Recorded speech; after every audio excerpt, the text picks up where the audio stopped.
secara legalitas sebenarnya SARSI itu dibentuk melalui akte notaris pendirian, gitu ya. Seseorang lulusan itu menduduki jabatan kerja tertentu, itu biasanya diminta.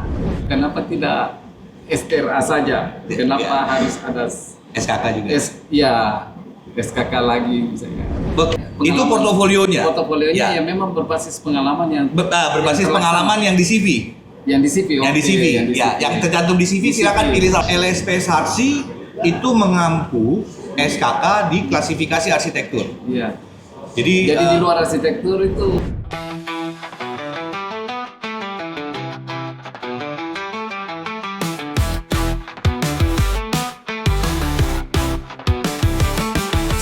Datang di ruang reka dan mancang, podcast dengan inspirasi menantang.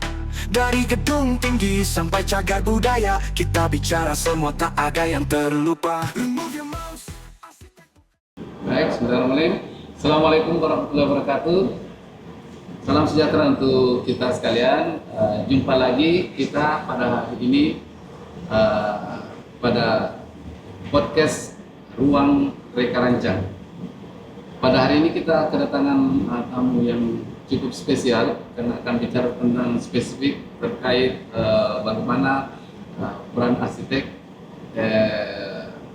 istilahnya berhubungan dengan lisensi Pak ya. Baik. Pada hari ini kita mengundang tamu. Beliau adalah Direktur SARSI sekaligus merupakan Ketua IAI Banten. Nama beliau adalah Bapak Air, maaf kalau salah Pak sebutnya, Air Pierre Pongai IAI. Maaf kalau salah aksennya Pak. Saya Makassar Pak, jadi aksennya agak kasar mungkin.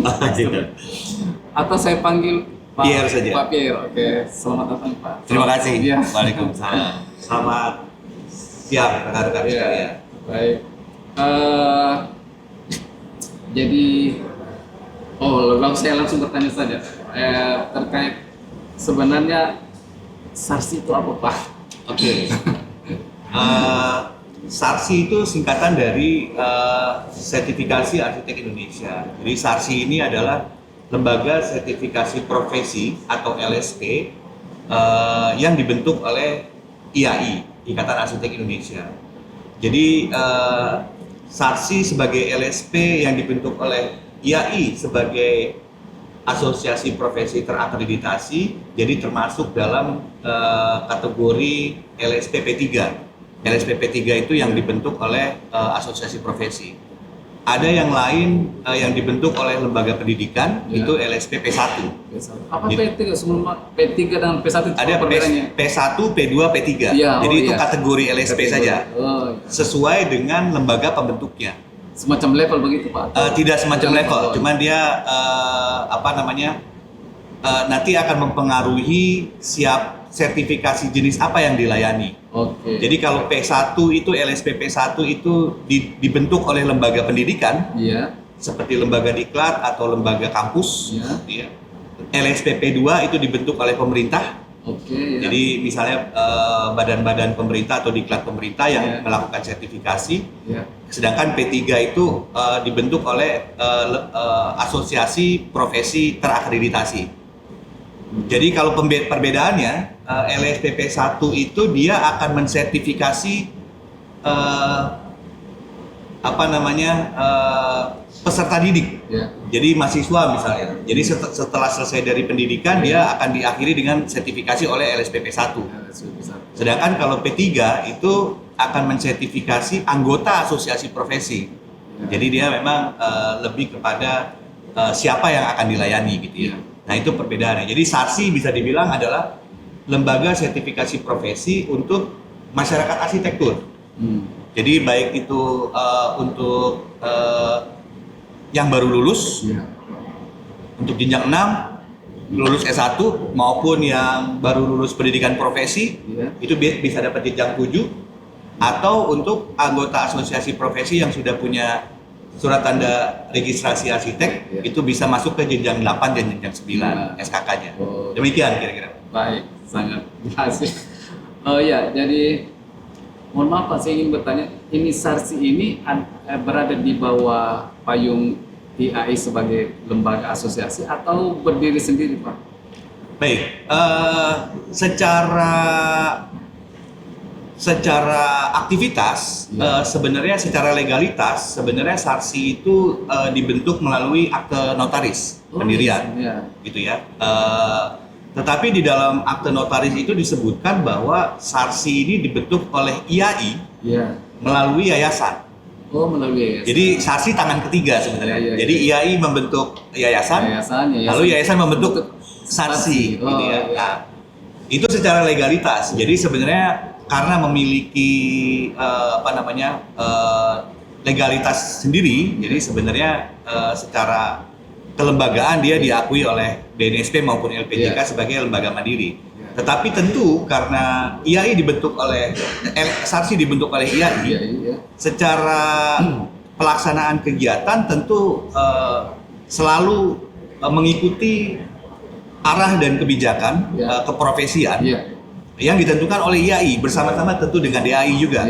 Jadi arah keprofesiannya akan seperti apa. Jadi bisa dibilang SARSI ini sebagai LSP itu menjadi unit pelaksana teknis lah dari kebijakan yang sudah ditentukan baik oleh IAI DAI maupun pemerintah. Dalam hal ini ada Kementerian PUPR dan Kementerian Ketenagakerjaan yang membawahi BNSP. Kalau Kementerian Ketenagakerjaan itu membawahi LPJK. Jadi itu ada instansi-instansi yang membentuk kebijakan. Nah, SARSI sebagai pelaksananya, kira-kira begitu. Baik. Iya. Terus kan ya sebutlah jenjang pendidikan arsitektur ini kan mereka sudah melakukan kuliah, mendapatkan materi-materi perkuliahan, kemudian pengalaman-pengalaman untuk kemudian merancang mendesain itu sudah ada di sana. Nah, kaitan antara itu dengan sertifikasi ini Pak, kira-kira apa Pak? Baik, jadi kalau di kampus sebenarnya menjadi satu lembaga untuk mempersiapkan calon lulusan. Ya, jadi yang sudah memenuhi capaian pembelajaran tertentu. Yang kemudian ujungnya dibuktikan dengan ijazah. Oke, itu output dari dunia kampus. Sedangkan LSP ini sebenarnya menyiapkan satu dokumen di sisi industri untuk bisa para lulusan ini kemudian diterima di dunia industri atau di dunia kerja untuk menduduki jabatan kerja tertentu. Jabatan kerja ini tentu sudah diatur oleh pemerintah, itu akan memiliki nilai remunerasi tertentu gitu ya. Pasti berbeda Pak. Berbeda. Sesuai jenjangnya dan pengalamannya. Nah, sehingga untuk bisa seseorang lulusan itu menduduki jabatan kerja tertentu, itu biasanya diminta bukti. Nah, buktinya itu dalam bentuk SKK. Nah, SKK diperoleh oleh seseorang yang di dalamnya itu tercantum jabatan kerja berapa, maka dia akan secara legal memenuhi nilai remunerasi yang sudah ditentukan itu. Biasanya kalau dilelang, seseorang bisa mengakui memenuhi jabatan kerja jenjang 7 misalnya sebagai ahli muda. Itu kalau dia punya SKK yang menyatakan dirinya ahli muda. Nah, sehingga dia layak untuk bisa masuk dalam lelang. Kemudian setelah menang, dia akan memperoleh nilai remunerasi tertentu yang sudah ditentukan dalam standar. Kira-kira itu hubungannya. Jadi kalau di kampus itu sebenarnya lebih kepada capaian pembelajaran sebagai untuk membuktikan bahwa dia sudah memenuhi kualifikasi jabatan kerja tertentu, itu dibuktikan dengan SKK. Nah, saya coba hubungkan lebih jauh ya. Hubungan antara kampus dengan SKK. Jadi kalau di SKK itu nanti sertifikat kompetensi kerja, itu dia proses untuk mendapatkannya itu melalui asesmen. Asesmen yang dilakukan oleh asesor. Jadi prosesnya namanya asesmen, yang menguji namanya asesor, yang diuji namanya asesi. Nah, jadi hubungan antara hasil pembelajaran di kampus dengan proses assessment adalah pada saat assessment seseorang harus memenuhi syarat dasar pendidikan. Begitu dia memenuhi syarat dasar pendidikan, maka ada beberapa unit kompetensi sesuai dengan SKK ini yang harus dia penuhi. Ada kalau untuk jenjang 6 ada 4, jenjang 7 ada 6, jenjang 8 dan 9 ada 8. Nah, untuk lulusan baru itu maksudnya indikator ya, ada beberapa indikator. Ya, betul. Ada beberapa, ada 8 unit kompetensi, indikator yang harus dipenuhi. Nah, pada saat seseorang masuk, maka dia harus menyatakan bahwa saya kompeten untuk unit kompetensi misalnya membuat dokumen rencana teknis. Dia menyatakan itu, padahal dia belum punya pengalaman karena baru lulus. Maka pembuktiannya adalah dia mencantumkan transkrip nilai. Transkrip nilai yang menyatakan bahwa dia lulus mata kuliah tertentu, misalnya studio perancangan. Di mana kita tahu di dalam studio perancangan itu seorang mahasiswa itu sudah diberikan tugas untuk membuat rangkaian proses perancangan. Salah satunya adalah membuat dokumen rencana teknis misalnya gitu outputnya seperti gambar denah, tampak dan potongan. Nah, sehingga dengan adanya transkrip nilai, maka seseorang itu bisa mengklaim bahwa dirinya sudah memenuhi unit kompetensi tersebut misalnya gitu ya, dan seterusnya. Jadi ada unit kompetensi ini akan dibuktikan dengan transkrip nilai yang menyatakan bahwa dia sudah lulus mata kuliah tertentu. Lalu kemudian oleh si assessment akan dilakukan pendalaman.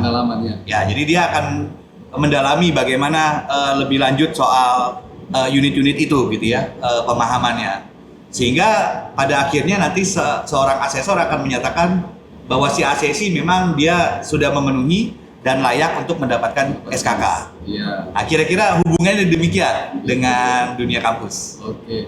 Mungkin saya ingin lebih detail lagi Pak. Ya, kalau di kampus kan itu biasa produknya berupa desain. Tidak terlaksana. Ya, betul. Nah, apakah misalnya yang dimaksud sebagai apakah di indikator itu ada berhubungan dengan yang terlaksana atau bagaimana Pak? Ada. Jadi saya boleh jelaskan ada 8 unit kompetensi. Jadi yang pertama adalah terkait dengan tata kelola praktek arsitek. Ini untuk lulusan belum disyaratkan. Yang jenjang 6 ya, untuk lulusan S1. Karena untuk tata kelola praktek arsitek seseorang itu biasanya perlu masuk dalam dunia industri atau kerja ya. Jadi minimal pernah kerja praktek atau pernah magang gitu ya. Yang kedua adalah melakukan pengadaan proyek perancangan. Jadi seseorang itu bisa menyusun proposal teknis, bisa menyusun proposal biaya dalam proyek perancangan. Jadi bagaimana seseorang itu bisa mendapatkan proyek gitu ya. Itu yang kedua. Yang ketiga adalah melakukan studi awal arsitektur. Studi awal. Jadi dia bisa menyusun KK misalnya, dia bisa melakukan kajian awal apakah satu bangunan misalnya masuk kategori cagar budaya atau tidak, itu studi awal. Lalu yang keempat adalah mampu menyusun konsep rancangan arsitektur. Konsep, kita paham lah kalau konsep rancangan ya. Lalu kemudian yang berikutnya mampu menyusun rancangan skematik arsitektur. Nah, itu juga kaitannya dengan pengembangan desain. Dari konsep menuju DED dia ada pengembangan desain. Lalu yang berikutnya yang ke 1, 2, 3, 4, 5, 6, yang ke-6 itu menyusun dokumen rencana teknis. DED untuk arsitektur. Lalu yang ke-7 adalah melakukan pengadaan atau mendampingi PPK dalam pengadaan kontraktor. Nah, ini udah ke arah pelaksanaan nih. Jadi seorang itu harus memenuhi, tapi ini bukan untuk jenjang 6, bukan untuk lulusan. Biasanya si arsitek akan diminta mendampingi PPK dalam unwizing. Nah, itu untuk kontraktor.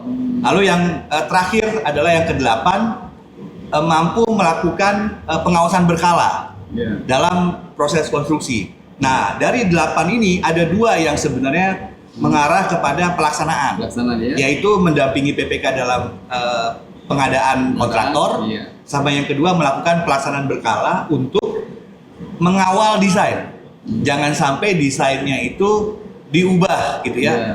Atau kalau ada perubahan, bagaimana penyelesaian detail-detail arsitekturnya. Nah itu harus punya kemampuan. Iya. Nah itu, tapi untuk yang dua ini, itu tidak disyaratkan untuk jenjang 6. Iya. Untuk lulusan S1. Iya. Tetapi dia udah menjadi persyaratan untuk jenjang 7, jenjang 8, dan jenjang 9. Oh, jadi khusus yang dua ini Pak ya? Ya, yang terkait dengan fisik ya. Ya. Ya. Oke, baik. Saya sudah sedikit tangkap ya. Baik, jadi oke.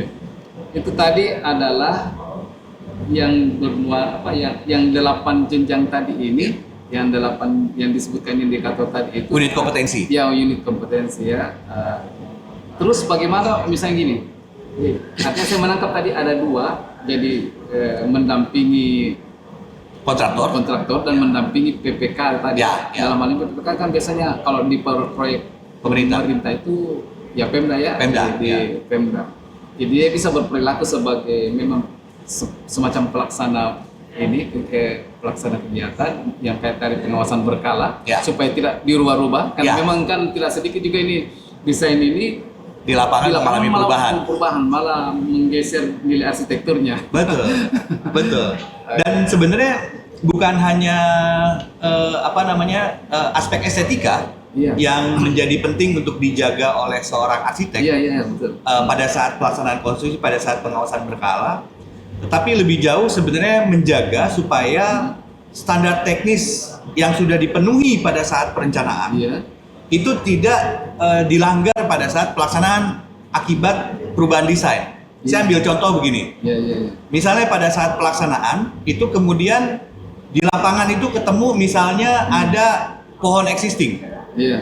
Lalu kontraktor maupun MK misalnya dan pihak PPK misalnya bersepakat udah geser aja bangunannya misalnya. Nah, kenapa kemudian penting dilakukan pembahasan dengan si perencana dulu, si arsitek dulu, untuk memastikan agar pergeseran bangunan itu jangan sampai kemudian mengakibatkan pelanggaran GSB. Nah, misalnya begitu. Padahal waktu pas perencanaan misalnya sudah dibikin bangunan sedemikian rupa, dia sudah memenuhi GSB. Tapi karena ada perubahan di lapangan misalnya, digeser bangunannya sehingga pada satu titik dia menjadi melanggar GSB. Jadi penekanannya adalah pengawasan berkala pada saat pelaksanaan konstruksi tidak semata-mata menjaga elemen-elemen estetika bangunan yang menjadi bagian dari desain, tetapi yang lebih penting adalah menjaga pemenuhan standar teknis khususnya pada aspek-aspek arsitektur, gitu. Jadi jangan sampai perencanaannya sudah baik, tapi pelaksanaannya itu diputuskan bukan atas persetujuan si arsitek. Jadi harus dengan persetujuan si arsitek. Nah itu maknanya pengawasan berkala sebenarnya. Ada keterlibatan arsitek di situ. Iya, baiklah. Oke, jadi terkait sertifikasi ini kan arsitek kan syarat menjadi arsitek kan harus ber-STRA. Harus ber-STRA. Pertanyaannya saya sebagai awam, artinya apakah tidak cukup dengan STRA? Teman-teman ini pada umumnya masih banyak bertanya, kenapa tidak STRA saja? Kenapa harus ada SKK juga? SKK lagi misalnya. Oke, sebenarnya jawaban terhadap itu ringkasnya adalah karena regulasi saat ini tanda petik memaksa kita untuk seperti memiliki SKK sebagai tambahan. Saya boleh jelasan, coba lebih menguraikan lebih komprehensif begini. Kita punya 2 undang-undang yang mengatur sektor arsitektur. Yang pertama kita punya undang-undang arsitek dari sisi keprofesian. Kemudian kita punya undang-undang jasa konstruksi. Di undang-undang keprofesian sudah disyaratkan tadi benar sekali seorang arsitek harus memiliki STRA untuk bisa melakukan praktek arsitek. Lalu kemudian di undang-undang arsitek juga disebutkan bahwa ujung dari praktek itu adalah perizinan. Oke. Nah, perizinan bangunan itu disyaratkan memiliki lisensi. Lisensi. Tetapi Sebutlah untuk yang dalam prakteknya PBG bukan itu yang maksud betul PBG. Ya, Ya, oke. PBG itu dia harus punya lisensi. Lisensi baik. Untuk memiliki lisensi jalurnya adalah melalui SRA. Harus punya SRA Ya. dulu baru mengajukan lisensi. Ya. Nah, itu sebenarnya di sisi keprofesian kita. Ya. Untuk praktek harus punya SRA, untuk perizinan harus punya lisensi. Lisensi. Nah, namun karena ada undang-undang jasa konstruksi Ya. yang mensyaratkan tenaga kerja konstruksi itu harus ber-SKK, Ya. dan arsitektur itu masuk dalam sektor jasa konstruksi Ya. sebagai klasifikasi arsitektur, Ya. maka dalam konteks pelelangan Ya. maupun untuk yang punya perusahaan konsultan Ya. untuk SBU itu yang dikenali hanya SKK gitu ya, Ya. tidak mengenali SRA. Nah, di sisi sebelah di PP 15 Undang-Undang Arsitek sebenarnya untuk pelelangan itu disebutkan dapat digunakan sebagai pengganti SKK. Nah, jadi kalau kita kelompokkan ada 4, Pak. Praktek itu kita butuh SRA, untuk perizinan bangunan kita butuh lisensi yang jalurnya adalah jalur SRA. Ya. Untuk pelelangan di Undang-Undang Arsitek di PP 15 sudah disebutkan SRA dapat digunakan sebagai pengganti SKK dalam pelelangan. Dan tapi ini masih 50-50 Ya. karena sebagian pengguna jasa yang paham dia sudah mensyaratkan SRA. Ya. Tapi sebagian lagi yang mungkin belum memahami tentang keprofesian arsitek, dia mintanya SKK. Jadi masih Ya, masih. belum 100% lah Ya, betul. bisa dipenuhi dengan SRA. Kemudian untuk SBU kita satu-satunya yang diakui hanya SKK. SKK. Nah, sehingga dengan demikian secara paripurna gitu ya, seorang arsitek itu akhirnya perlu memiliki SRA, lisensi dan SKK untuk kebutuhan dia berpraktek secara paripurna. Ya. Tetapi apakah harus dipenuhi semua? Tentu kembali kepada kebutuhan. Ya. Kebutuhan praktek masing-masing kan Ya. berbeda-beda. Ya. Kalau seseorang itu dia berpraktek mandiri, mungkin mainnya di proyek-proyek swasta, Swasta ya. cukup dengan SRA. SRA. Ya. Kalau misalnya seseorang mau menambah supaya dia bisa sampai ke perizinan, silakan dilengkapi dengan lisensi. Sebutlah pekerjaan pemerintah yang dimaksud perizinan. Bukan, perizinan itu swasta juga, Oh, swasta. tapi Oh, untuk iya. dapat PBG. Oke, ya. Kadang-kadang begini, kadang-kadang seseorang itu punya SRA, bisa berpraktek, bisa Iya. mendesain, Ya. tapi begitu masuk ke PBG, Ya. dia harus gandeng temennya yang punya lisensi. Lisensi betul. Ya kan? Ya. Nah, supaya dia tidak perlu menggandeng temannya yang punya lisensi. Ya, silakan. Oke, terima kasih. Maaf, Pak, ini akan. Ya, baik, terima kasih. Terima kasih. Mari. Jadi supaya dia tidak perlu menggandeng temannya, dia bisa ngurus sendiri, Ya. maka dia sebaiknya punya lisensi. Lisensi. Ya, jadi dia kantornya bisa langsung ngurus sendiri tanpa harus melibatkan pihak lain, kan gitu. Lalu kemudian kalau si arsitek banyak main di pemerintah dan diketahui bahwa di daerahnya misalnya belum diterima SRA, Ya. maka bisa ngurus SKK, gitu ya, untuk bisa mengikuti lelang-lelang. Ya. Tapi kalau misalnya di daerahnya misalnya lelang-lelang itu pokjanya sudah paham dan sudah menggunakan SRA, ya silakan pakai SRA aja cukup. Jadi SKK ini optional lah pilihan. Oke. Lalu ya kalau misalnya dia untuk jasa untuk pelelangan ya, Ya. optional. Ya. Tapi begitu masuk ke seseorang itu kemudian selain berpraktek dia juga punya biro arsitek atau konsultan, Ya. di mana untuk mengurus SBU, sertifikat badan usaha itu disyaratkan adalah SKK, Ya. maka dia mau tidak mau harus ngurus SKK Ya. supaya dia bisa mendapatkan SBU, kira-kira gitu. Meskipun bisa juga menggunakan SRA, tapi di ketentuannya harus itu berarti mengikuti yang itu ya. Iya. Jadi kalau SBU kan karena dia harus daftar di lembaga Ya. sertifikasi badan usaha. Ya. Nah di LSBU ini, di lembaga sertifikasi badan usaha ini, pada saat mau mendaftarkan perusahaannya, Ya, dia hanya mengenali nomor registrasinya SKK. SKK. Masalahnya itu. Betul. Nah sehingga untuk yang punya perusahaan ya ditambah lagi satu. Jadi sehingga beberapa dokumen ini sebenarnya sifatnya pilihan ya. Jadi rekan-rekan silakan menilai diri sendiri sejauh mana kebutuhan praktiknya, Iya. lingkup praktiknya sejauh mana. Kalau main di perorangan, main di swasta cukup STRA. Istilah Kalau mau mas sampai ke perizinan atau PBG, lengkapi dengan lisensi. Kalau main di sektor pemerintahan, bisa ditambahkan dengan SKK, apalagi punya konsultan, apalagi punya perusahaan. Iya. Pasti harus punya SKK. Oke. Kira-kira demikian. Bisa Pak dipakai jelasin supaya tidak kan ketika proses mendapatkan STRA itu kan ada portofolio juga. Oke. Di situ ada diminta beberapa hal yang berhubungan dengan sehingga bisa dinilai dan memang bisa diregis karena keberadaan portofolio dan termasuk pekerjaan-pekerjaan yang sudah dikerjakan. Kemudian SKK juga sepertinya hampir ada kemiripan. Betul. Kemudian lisensi juga sepertinya mau ngarah ke situ. Betul. Kira-kira ini langsung ke sertifikasinya. Apakah tidak bisa berdasarkan rekomendasi dari STRA? Sebutlah misalnya gimana simple shortcut. Oh karena sudah ada STRA makanya. Ya. Apakah memang harus melalui tahapan itu lagi sehingga karena ini teman-teman Pak Seperti berulang, Iya, seperti berulang ya. Ya. Jadi seperti kayak panjang kok ini panjang sekali ya untuk Ya. dapatkan SKK atau lisensi. Padahal sebelumnya sudah Sudah diproses. Sudah diproses mendapatkan STRA itu seperti ada kemiripan, ada semacam Ya. portofolio juga dari kegiatan-kegiatan. Kira-kira bagaimana Pak? Baik, jadi memang untuk ke depan, Ya. karena ini sistem semua udah menggunakan IT ya, Ya. udah menggunakan komputerisasi dengan file digital. Sebenarnya idealnya ke depan itu kita bisa mengintegrasikan sistem.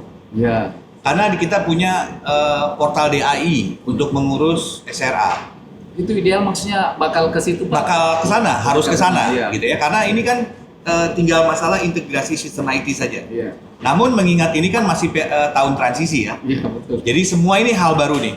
SRA baru kan, Iya, masih betul. transisi juga, Iya. ada beberapa konversi, ada ODS gitu ya. Iya.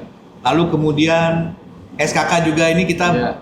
baru launching juga, Iya. SARSI gitu ya. Mhm. Terus IAI 1 data juga, Iya. kalau di teman-teman di IAI tentu keanggotaan sudah tahu ada IAI interaktif, Iya. itu kan juga sebenarnya sistem baru juga. Iya. Jadi pada titik ini kita semua sedang membangun Mhm. satu sistem utuh gitu ya, Iya. masing-masing Iya. dari institusi-institusi ini. Iya. Lalu ke depan saya rasa ini kemudian bisa diintegrasikan. Betul sekali tadi disampaikan, Iya. di dalam SRA kita menggunakan portofolio Iya. dalam pengajuannya. Kemudian diintegrasikan dengan IAI 1 data Iya. sebagai database anggota, Iya. gitu ya. Database anggota tentu akan menampilkan juga portofolio Iya. anggota yang sudah Iya. pernah dikerjakan. Nah, pada saat proses SKK itu juga khususnya kalau di SKK itu ada 2 metode uji, assessment lah. Kita nggak Iya. sebut uji karena nggak ujian sebenarnya, wawancara. Wawancara ya? Wawancara. Oh, Jadi bukan uji tulis, bukan. Oh, iya, Jadi iya, iya. metode assessmentnya SKK itu ada 2. Mhm. Untuk yang dia lulusan baru, Mhm. berarti dia belum punya portofolio. Iya. Metode assessmentnya adalah observasi. Oke. Jadi si lulusan baru ini dikasih tugas Iya. H-5, Iya. tugas perancangan kayak studio, Iya. lalu kemudian dia mengerjakan dalam 5 hari, lalu di hari H assessmentnya dia presentasi 30 menit aja, lalu ditanya sama si asesor, Iya. didalami lah untuk memahami, si asesor memahami bahwa si ACC ini memang sudah memenuhi pemahaman Iya. unit kompetensi tadi yang 8 tadi itu. Itu kalau dia tanpa pengalaman. Metode Iya. ujinya adalah observasi. Observasi. Ya, jadi presentasi terus diskusi, Diskusi, ya. tanya jawab. Kalau dia sudah punya pengalaman, maka metode asesmennya adalah wawancara portofolio. Oke. Tapi sebelumnya dia harus mengupload dulu portofolio dia. Iya. Portofolio dia dipecah menjadi 6 dokumen. Oke. Dokumen pertama adalah CV CV. untuk melihat rekamannya Iya. secara daftar. Mhm. Dokumen kedua adalah studi awal, Iya. rancangan arsitektur. Iya. Kita bisa ambil salah satu sampel, misalnya KAK proyek Iya. atau USTEK proyek atau proposal proyek, itu kita anggap sebagai studi awal. Studi awal. Baik. Lalu konsep rancangan. Oke. Nah itu sudah tahu ya, seperti Ya, sayembara lah. ya. Kita bicara skema-skema gitu ya, itu konsep rancangan arsitektur, itu juga di-upload nanti. Ya. Lalu kemudian skematik rancangan arsitektur, Baik, ya. itu pengembangan rancangan udah masuk denah tapak potongan, tetapi masih pengembangan gitu ya. Lalu masuklah ke DED atau dokumen rencana teknis, itu denah tapak potongan mungkin dilengkapi dengan detail tangga, Ya. detail toilet, detail plafon gitu ya. Itu kita sebut sebagai dokumen rancangan skematik. Lalu yang terakhir yang dokumen ke-6 adalah dokumen pengawasan berkala. Ya. Dokumen pengawasan berkala kita sediakan opsi silakan mengupload foto 3 progres. Misalnya 30%, 50%, 100%. Pokoknya dalam satu bangunan tuh tiga progres lah. Jadi terlihat bahwa yang bersangkutan itu memang melakukan pengawasan berkala. Ya. Atau risalah rapat pada saat pembahasan di lapangan. Atau Itu pengalamannya ya Pak? itu portofolionya. Portofolionya Ya. yang memang berbasis pengalaman yang Berbasis yang pengalaman yang di CV. yang di CV. Yang di oke, CV, yang di ya, CV. yang tercantum di CV Di silakan CV. pilih salah satu. Oh jadi di CV itu formnya juga ada ya, bilang Ada. harus lampirkan yang ini, Ya. ini sehingga nanti itu menjadi bahan rujukan juga. Bahan rujukan portofolio. Jadi kalau misalnya di CV ada 10, Ya, maka untuk 5 dokumen ini itu cukup satu. ya. Jadi nggak usah 10-10-nya diupload. Jadi cukup misalnya dokumen studi awal itu Ya. cukup dari salah satu proyek aja. Ya. Lalu kemudian konsep rancangan Masuk. boleh dipilih dari proyek yang kedua gitu ya. Ya.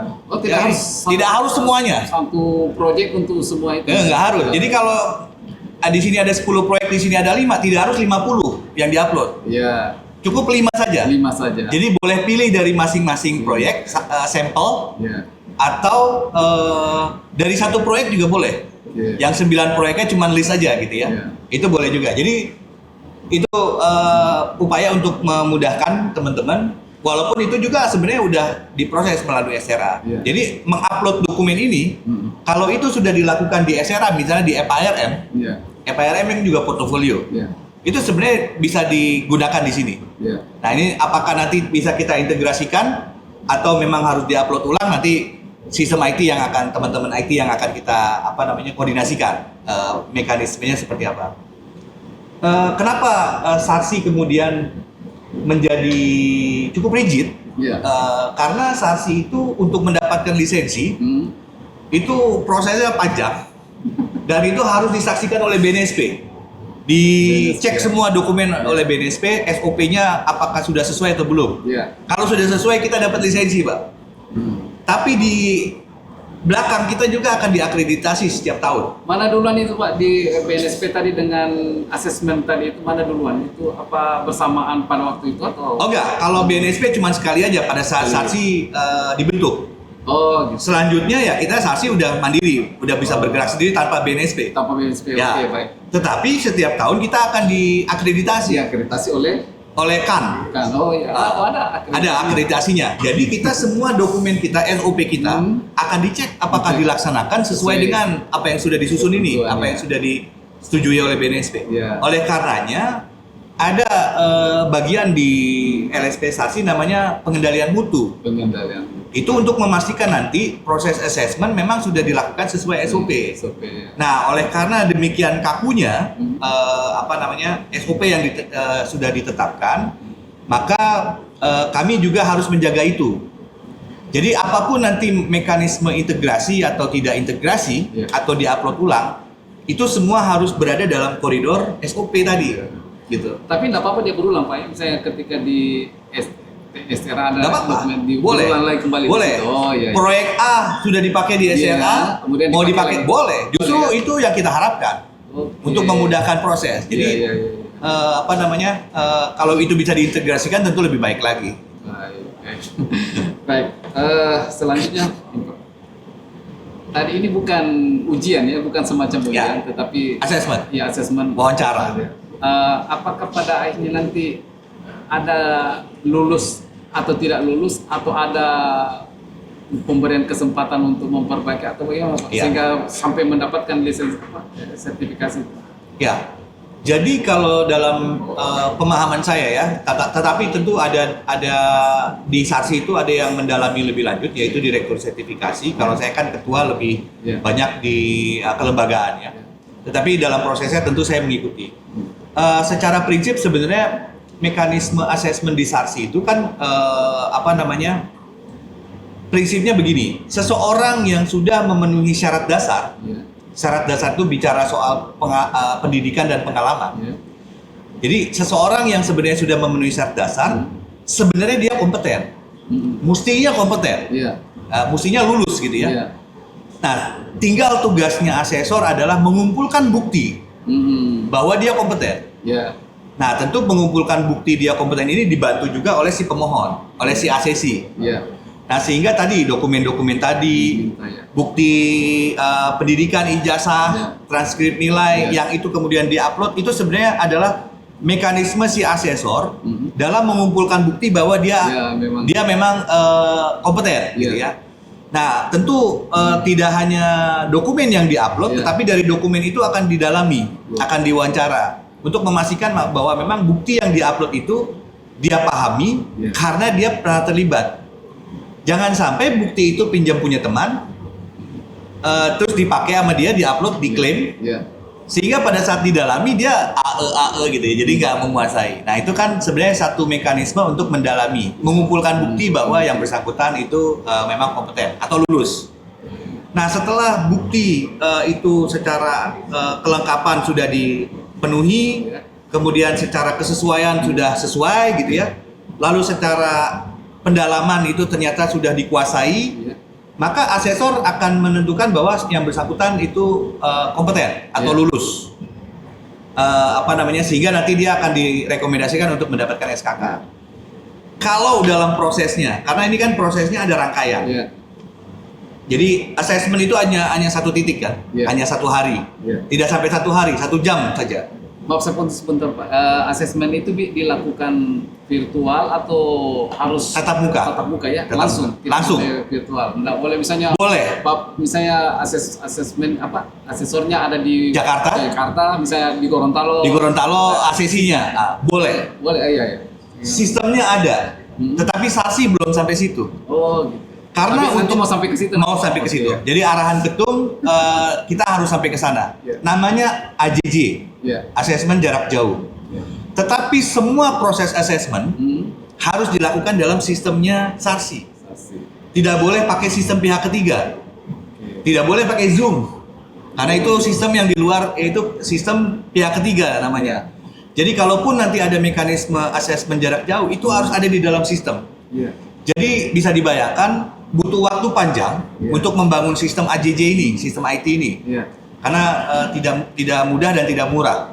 Makanya kita masih pakai jenjang pertama, yaitu sistem blanko istilahnya. Jadi kita masih pakai dokumen, kemudian diupload dokumennya. Nah, sistem kedua namanya sistem paperless. Jadi semua perangkat assessment itu sudah ada di dalam sistem, jadi itu digital semuanya. Jadi tidak perlu di print, tidak perlu di scan. Nah, itu adalah sistem jenjang kedua. Kita belum sampai situ, tapi kita akan mengarah ke sana. Yang sistem ketiga adalah sudah pakai paperless, ditambah lagi assessmentnya jarak jauh AJJ. Nah, itu jenjang yang paling paripurna. Arahnya ke sana. Jadi arahan ketum setelah SARSI operasional, kita akan mengembangkan sistem IT mengarah kepada sistem AJJ. Tapi kan tentu proses pengembangan sistemnya butuh waktu. Jangan sampai waktu di awal kita memproses ke BNSP sudah dibebani dengan pengembangan itu, karena takutnya memperlama proses operasionalisasinya SARSI. Jadi operasional dulu sehingga pelayanan sudah bisa berjalan sambil paralel teman-teman IT mengembangkan sistem AJJ. Nah, kira-kira gitu. Nah, kembali tadi kepada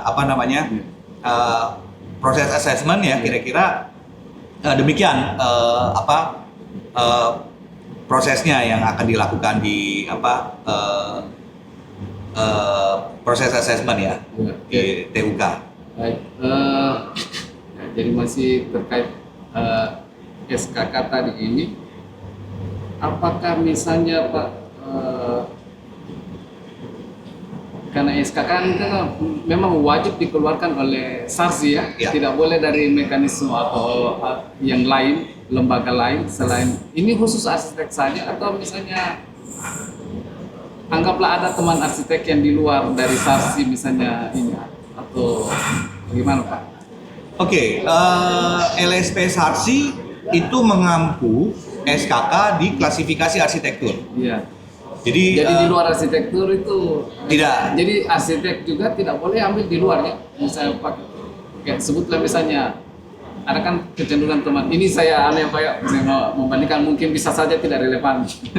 Misalnya kalau di ini kan ada STRA, di IAI ada STRA, di PI ada STRI. Ya. Nah, ada yang mending ke STRI saja misalnya ini karena di IAI terlalu ribet, terlalu sulit. panjang, terlalu sulit. Itu Pak yang berkembang maksudnya selama ini. Apakah misalnya pada akhirnya tidak boleh meskipun SRI boleh tetapi untuk dalam kaitan SKK ini tidak boleh kalau tidak melalui SARSI. Ya, sebenarnya gini, untuk SKK klasifikasi arsitektur, Ya. sebenarnya ada LSP lain yang menyediakan layanan. Ya. Tetapi LSP lain itu lembaga pembentuknya adalah P1 pendidikan, Ya. diklat ya. Ya. Jadi memang untuk mendapatkan SKK harus mengikuti diklat dulu di dalam lembaga itu. Berbeda dengan SARSI adalah LSP P3 boleh tidak melalui proses diklat ya. Diklat, ya. Jadi memang syaratnya yang penting memenuhi syarat dasar yang sudah ditentukan.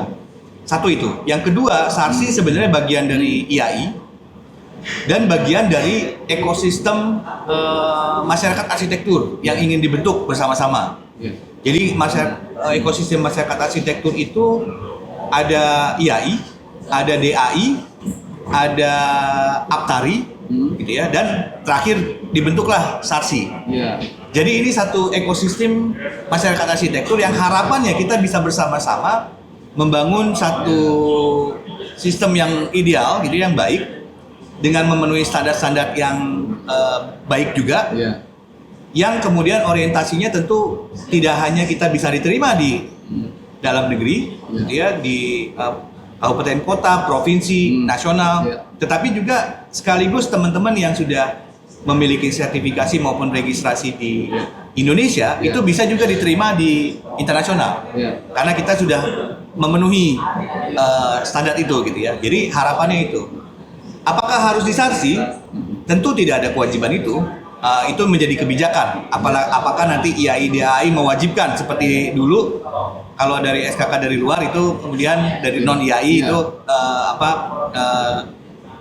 etika profesinya dipertanyakan, gitu ya. Nah itu sifatnya kebijakan. Tentu itu silakan domainnya IAI DAI. Kalau dari kami sebenarnya prinsipnya tetap ada kelebihan memperoleh SKK dari SARSI tadi itu, karena bagian dari satu ekosistem. PKB-nya juga sudah di IAI, jadi ya sekalian kita membentuk satu kesamaan ekosistem yang sama, gitu kira-kira. Baik. Ini ada sedikit juga Pak mengenai SPRA dengan SKK. Ya. Tadi kan saya lihat bisa 50-50 ya? Ya, bisa untuk lelang, Ya, bisa 50-50. bisa 50-50. Kalau untuk praktek 100%. Iya, untuk praktek 100% karena SRA. Baik. Kalau yang lain-lain kapan untuk dapatkan lisensi itu harus ber-STRA. Ya. Kalau untuk dapatkan SKK tadi itu, mungkin ini pertanyaan berulang barangkali Pak. Apakah juga harus ber-STRA dulu atau ber-SKK dulu? Mana dulu itu Pak? Kalau misalnya mau. Oke. Sesuai ketentuan yang diatur oleh BIKON, SARSI itu mengampu ada 4 jabatan kerja. Ya. Ada arsitek utama atau jenjang 9, ada arsitek media atau jenjang 8, ada asisten arsitek, ini jenjang 7, dan ada asisten pemula arsitek, ini jenjang 6. Kalau diperhatikan, jenjang 9 dan jenjang 8 itu menggunakan nomenklatur arsitek. Makanya oleh BIKON, karena dia jabatan kerjanya adalah arsitek utama atau arsitek media, maka dia harus punya SRA dulu. Ya.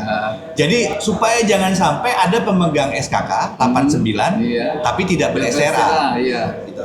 Sedangkan untuk jenjang 6 dan 7 karena dia asisten, jadi bukan arsitek, gitu ya. Maka dia boleh memiliki SKK tanpa SRA. Gitu ya. Kira-kira pembedaannya gitu. Tetapi hati-hati. Karena dia bukan arsitek, jenjang 6 dan 7, sebenarnya dia sifatnya adalah mendukung kerja praktek arsitek.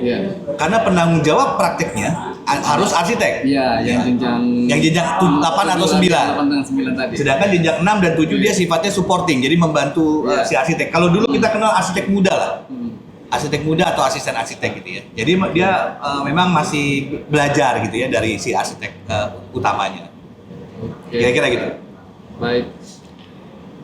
Ya ini mungkin maaf ini lompat-lompat pas. Ya, tapi ini saya mungkin agak terbatas waktunya. Oke, sedikit satu lagi. Ini sudah bersifat hukum secara kelembagaan. Oke. Kan apakah hanya SARSI ini hanya di bidang mengurus yang seperti yang diperbincangkan tadi Pak, atau misalnya ada lebih luas lagi dikaitkan dengan masalah kelembagaan? Oke. Jadi kalau kita bicara kelembagaan, di awal pembentukan SARSI adalah legalitas dalam bentuk akte notaris.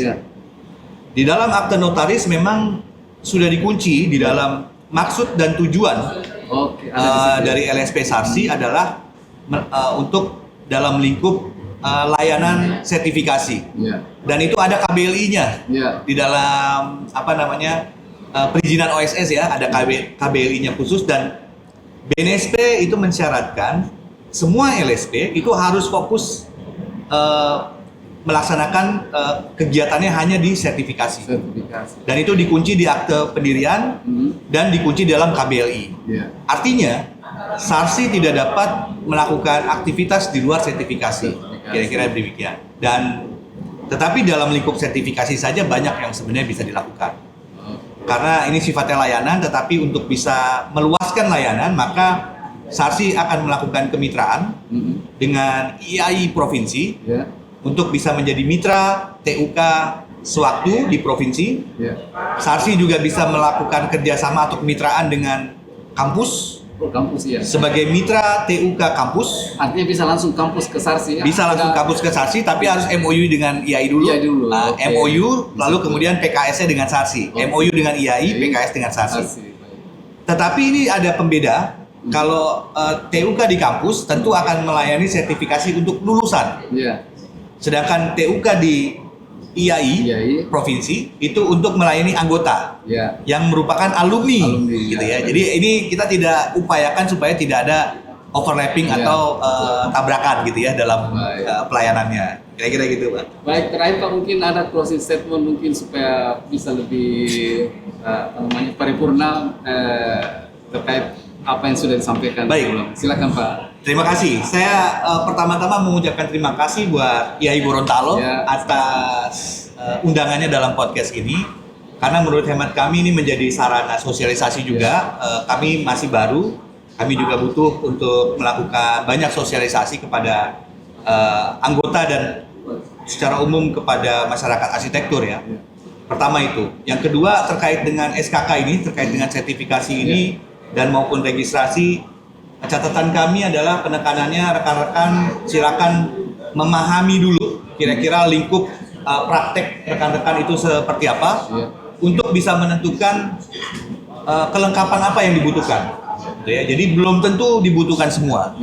Jadi sangat tergantung dari lingkup praktek yang dilakukan gitu ya. Apakah cukup SRA saja dibutuhkan atau perlu juga dengan lisensi atau perlu juga dengan SKK. Silakan dipahami dulu, lalu kemudian kalau memang merasa sudah membutuhkan SKK, silakan bisa melakukan pengajuan permohonan melalui SARSI gitu ya.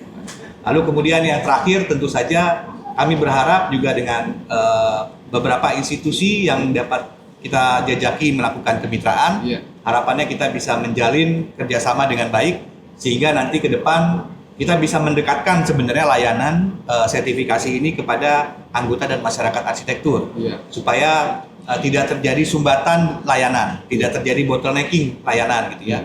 Semua cukup dekat, tinggal datang ke TUK di provinsi masing-masing sehingga tidak menambah beban biaya transportasi dan lain-lain.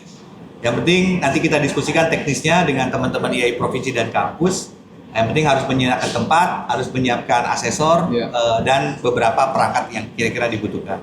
Demikian mungkin dari saya. Terima kasih sekali lagi atas diskusinya siang hari ini. Baik Pak, terima kasih banyak.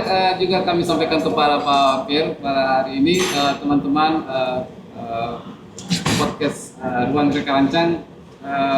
Sebenarnya masih ada saya punya pertanyaan, tapi karena keterbatasan beliau pada hari ini, waktunya beliau sangat, kita ini menarik, menculik dari kamar langsung di sela-sela acara Munas IASTEC di Manado pada hari ini. Insya Allah apa yang kita perbincangkan tadi itu dapat memberikan nilai manfaat, referensi kita, hal-hal yang tadinya kita belum ketahui pada hari ini bisa kita ketahui, dan insya Allah terus bisa berlanjut Pak Pierre ya. Mungkin ada hal yang nanti bisa kita diskusikan lebih lanjut. Sekali lagi saya ucapkan terima kasih, selamat siang, assalamualaikum warahmatullahi wabarakatuh. Waalaikumsalam warahmatullahi wabarakatuh. Terima kasih.